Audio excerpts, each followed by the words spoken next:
This looks all right. Tell me, why are you interested in this job? I need a steady job, Mr. Wiley, with a chance to go places. I see. Now, this one job you had with the Central Distributing Company, you worked there for 18 months? Yes, sir. Why did you leave? Because I wasn't getting anywhere. After 18 months, I figured I was worth more than they were paying me. And I figured I was ready for promotion to more important work. I see. Honest, Mr. Wiley, it was a rotten company. I don't know why I stayed as long as I did. Tell me, were you fired? Yes, I was. But it wasn't my fault. The company just up and started firing people. Retrenching, they called it.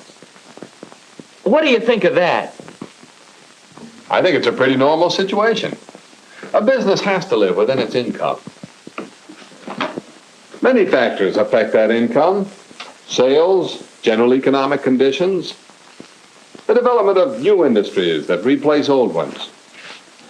For these and many other reasons, businesses often go through periods of adjustment and reorganization when they're forced to let people go. I didn't do anything. Why me? You said that in 18 months you hadn't gotten anywhere. That's right. Other fellows who started later were promoted right over my head. How much warning do you need? Couldn't you see the company valued the other fellow's services above yours? But I thought I was doing fine. What did I do? Do you expect me to answer that? No, sir. I guess you wouldn't know. Actually, I probably do know better than you do. I have no business taking time for this, but well, I can't help thinking you might really amount to something if you'd set your mind to it. Try to see yourself as your employer saw you. Better still, let me give you a picture of a case I really do know. It's about a young man who came to work in our shipping room here, and another young man. Now, we begin work here at 8:30. That's the time to begin this business of keeping a job.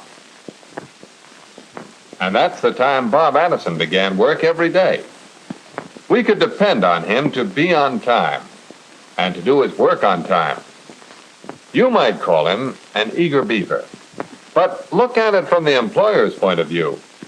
Wouldn't you like to have Bob working for you? Dependability is one of the main keys to keeping a job and getting ahead. Now, dependability includes a willingness to work. Some of the work in our shipping room is hard work. That's why we've always had two fellows working there. Well, two fellows who were supposed to be working. The other fellow I want to tell you about is Walter, Bob's brother, Bob's twin brother. But the resemblance is only skin deep. Look at Walter from the employer's point of view, and you see how not to keep a job. Look at him from Bob's point of view, and you see how not to get along with your fellow workers. On the other hand, Bob would be popular wherever he worked. You know he would do his share of the work and help others who needed help. Cooperation is another way to keep a job.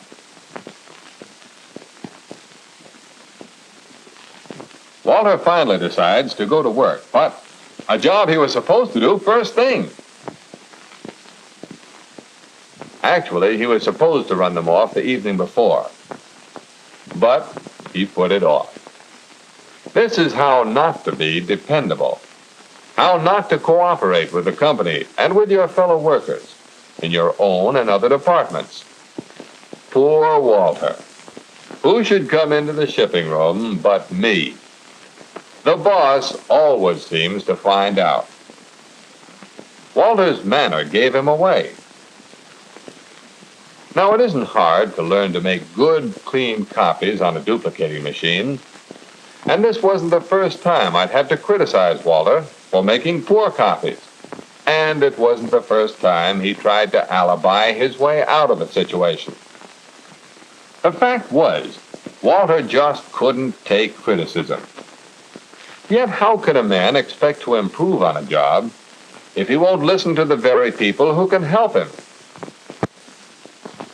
Just before closing time, you'll find Bob getting the shipping room ready for the night. And you'll find Walter getting himself ready, so he won't be a second late punching the clock. An employer sees this as a sure sign that a man isn't really interested in his work. I ask you, if you were the employer and had to cut down your staff, which fellow would you keep? That's not hard to answer. But why didn't you go ahead and fire this, Walter? Now, don't be too hasty. I'm only telling you about Walter's bad points. He did enough work to hang on to his job. As long as times are good, there'll be jobs for fellows who just barely do enough to get by. But to keep a job when the going gets rough, you need to insure your job. Make yourself so valuable your employer can't let you go. We've talked about dependability and cooperation. Now, another prime quality is initiative. And for once, I have something good to say for Walter. It's not hard to understand why he was unhappy whenever shipments were left just inside the door.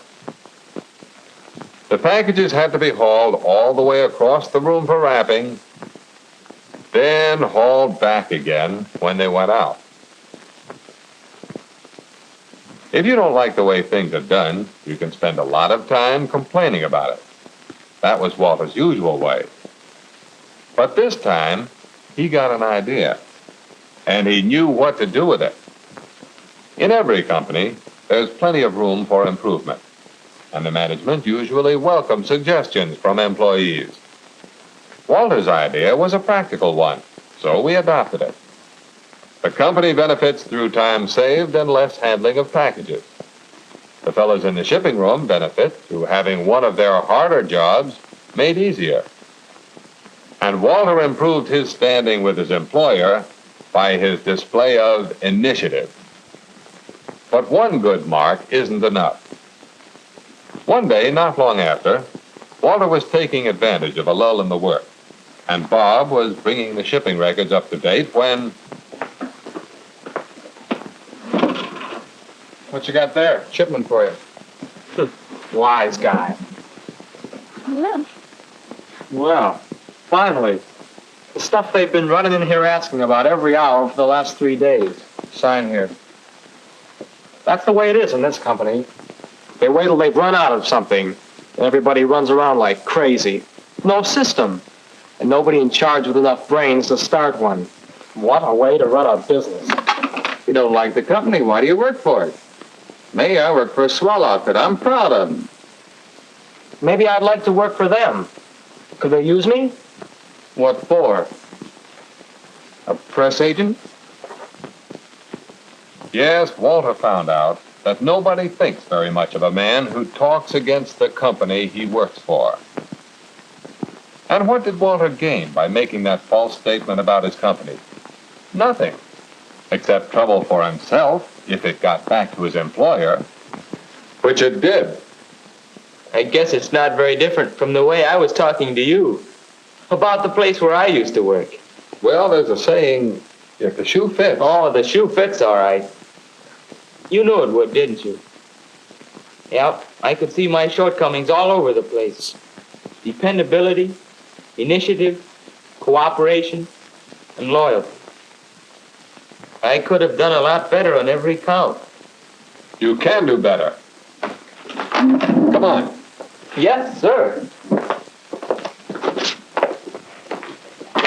Well, Bob, I've got a new assistant for you. Bob Addison, this is Ed Blakesley. Hi, Ed. Glad to meet you. Bob's a good man to watch. As soon as he trains somebody to take over here, he's moving up to assistant purchasing manager. Say, that's great. Mr. Wiley's been telling me about you and your brother. My brother? Yeah, your twin brother, Walter. I had a point to make, so I invented a twin brother for you. You see, in this twin of Bob's, I was really describing Bob's poor conduct on the job when he first came to work here. Oh, you mean the way I was loafing on the job around here before? I get it. And then you... Well, if you can... Say, Mr. Wiley, did I ever tell you about my twin brother?